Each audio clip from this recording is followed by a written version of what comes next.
Hello আমার বান্ধবীরা, সবার কি খবর? সবাই কেমন আছো? আমি গিয়েছিলাম আমেরিকাতে, যার কারণে তোমরা আমাকে কিছুদিনের জন্য মিস করেছো।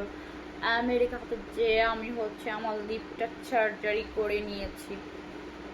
তো আমাকে দেখতে অনেক সুন্দর লাগতেছে না? আমি না কথা বলতে পারতেছি না, আমার ঠোঁটটা না অনেক ভারী হয়ে আছে। তো তোমাদের ফ্রিতে একটা টিপস দিব, এটা কাজে লাগাতে পারো।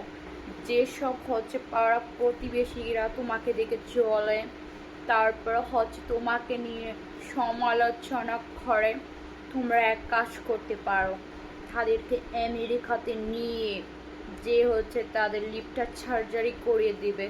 তাহলে দেখবে তাদের ঠোঁট ভারী হয়ে যাবে, আর তোমার সাথে ঝগড়া করতে পারবে না, তোমাকে নিয়ে সমালোচনা করতে পারবে না, কারণ তাদের ঠোঁট ভারী হয়ে যাবে, যার কারণে তাদের কথা বলতে কষ্ট হবে, যেমন আমার হচ্ছে।